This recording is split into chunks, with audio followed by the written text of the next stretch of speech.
यहीं से बट साहब शुरू कर देते हैं पहले कि ये खबरें आ रही हैं कि जो सीनियर खिलाड़ी हैं वो ब्रेक पे जा रहे हैं और यंगस्टर को मौका दिया जाएगा। इस ज़मीन में जितने यंगस्टर्स डोमेस्टिक में खेलते रहे हैं उनको बोर्ड ने बुला भी लिया है। तो आपके पास क्या खबरें हैं, क्या वाकई ही न्यूजीलैंड के खिलाफ T20 सीरीज़ के लिए नई टीम ही जाएगी? देखिए, ये हमारे यहाँ ऐसे किस्म का रिएक्शन होता है और एक्सपेक्टेड भी है, लेकिन मसला ये है कि ये लड़कों के साथ परसिस्ट किया जाए। कुछ अरसा पहले भी एक इस तरह हुआ था, पाकिस्तान वर्ल्ड कप में अच्छा नहीं खेला था, तो अब उसके बाद अफगानिस्तान से शारजा में सीरीज थी, नई टीम भेज दी, पहला मैच जाके हारे, रौला पड़ गया जी सबको वापस बुलाएं, सबको वापस बुलाएं। तो अगर आप ये काम करने लगे हैं तो नए लड़कों के साथ परसिस्ट करें, 3 से 4 टूर्स उनको करवाएं। और ये तो अंडरस्टैंडिंग है कि वो हार भी सकते हैं, वो हो सकता है उन्हें स्ट्रगल भी हो इंटरनेशनल लेवल पे, लेकिन उन्हें एडजस्ट होने का टाइम दें और लोगों को भी बताएं कि do not expect outright victories. इसमें मुश्किलात होंगी, लेकिन प्लेयर बनाने का तरीका ये है। और स्पेशली हमारे पास तो यही तरीका, क्योंकि ना हम अंडर 19 का टूर कराते हैं ज्यादा, ना हमारी ए टीम को रेगुलर टूर्स करती है, तो हमारे बच्चों को एक्सपोजर कहीं मिलता ही नहीं है। तो एक्सपोजर देना है तो फिर उनको 3 से 4 टूर परसिस्ट करें, ताकि आने वाले एशिया कप और वर्ल्ड कप से पहले आपके पास एक बंच ऑफ प्लेयर्स हो जिसमें से आप पिक एंड चूज कर सकें।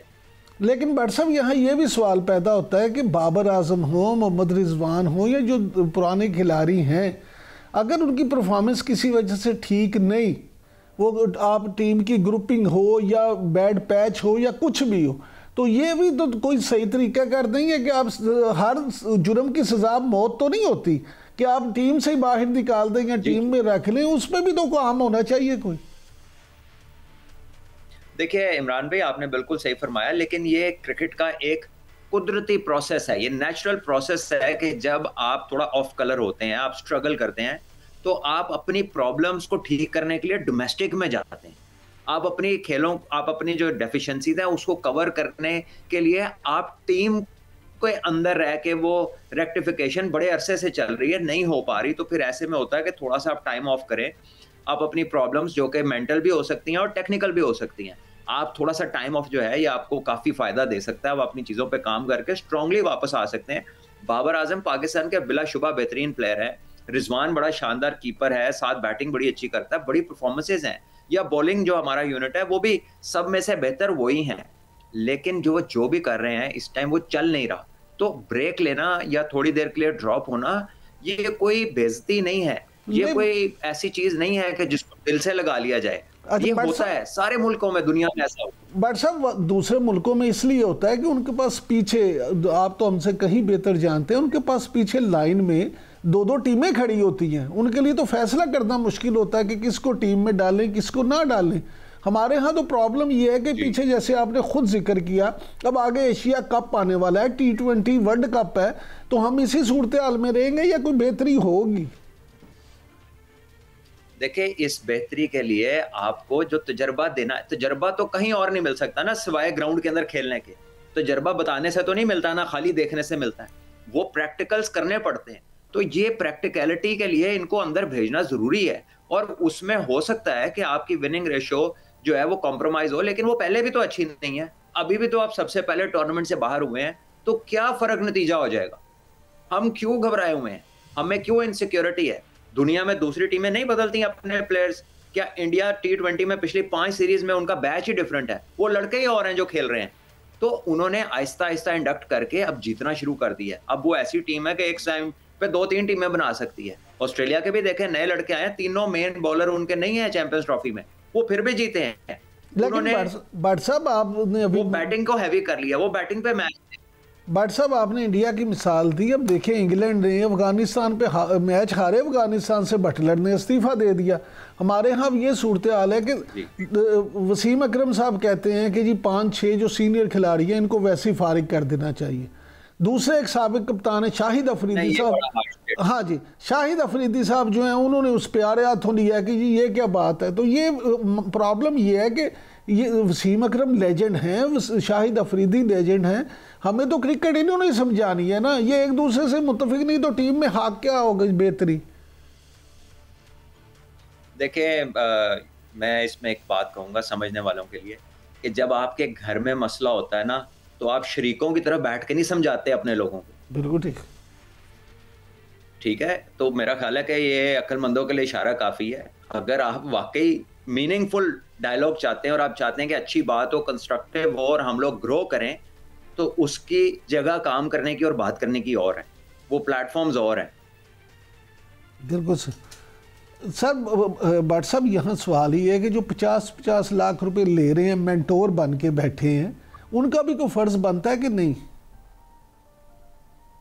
देखिए, उनका काम बिल्कुल डेवलपमेंट रिलेटेड है। उनको 30-30 प्लेयर्स क्रिकेट बोर्ड ने नॉमिनेट करके दिए हैं, लेकिन मैं ये समझता हूँ कि वो डेडिकेटेड काम है और उसमें उनको थोड़ा सा फ्री हैंड देना चाहिए। उनकी फिर कंसल्टेशन बाकी प्रोसेस के अंदर होनी चाहिए और वो चीज़ नज़र आनी चाहिए। अब भी अगर आप उन लोगों को सुने, क्योंकि उनमें से 2-3 लोग टीवी पे बैठे हैं, आपको उनकी बातें सुन के लगता है कि जी हमारी इनपुट नहीं है, हमसे ये नहीं पूछा गया कि उन्होंने तो ये कहा है कि जो हमारे इंटरनेशनल प्लेयर हैं इनके साथ हमारी कॉरेस्पॉन्डेंस ही नहीं है।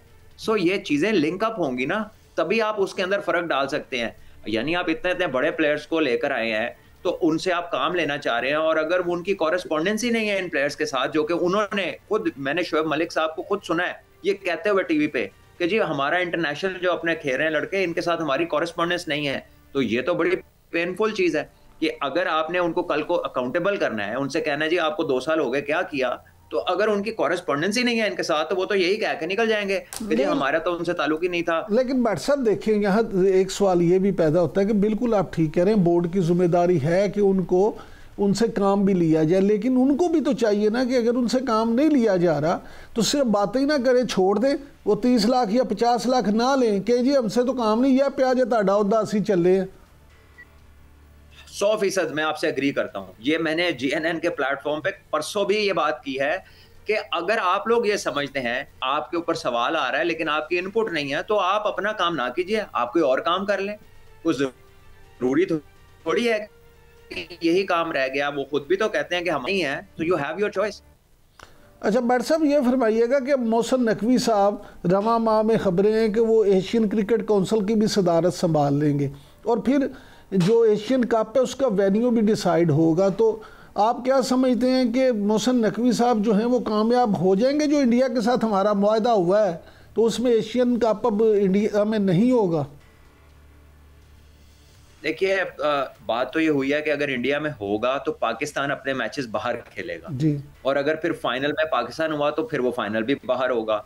तो ये बात तो अब तय हो चुकी है। अब इससे अगर बैक ट्रैक करेंगे तो वंस अगेन फिर इंडिया क्रिकेट बोर्ड की जो कि फाइनेंशियल मसल इस टाइम बहुत बड़ा है कि वो प्रिंसिपल्स के बियॉन्ड चली जाती है वो वाली पावर, तो वो they are calling the shots.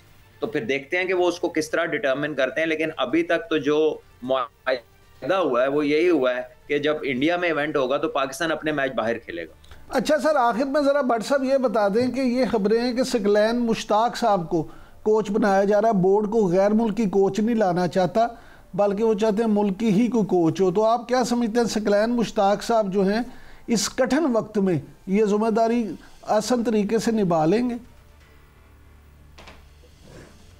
देखिए, सकलैन भाई एक टीम के मेंटोर हैं और उन्होंने पहले भी पाकिस्तान के साथ कोचिंग रोल्स में काम किया और दूसरी टीमों के साथ भी किया है।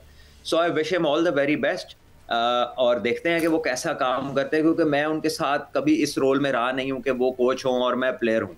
सो मुझे एग्जैक्टली उनका वर्किंग स्टाइल नहीं मालूम, लेकिन जो पहले उन्होंने टाइम गुजारा है उसमें सक्सेस भी मिली है, उसमें मुश्किलात भी हुई हैं। तो अब देखना है कि इस बार वो कैसे जाते हैं और क्या तब्दीली लेकर आते हैं, क्योंकि इस बार उनके साथ हो सकता है प्लेयर काफी नए हों।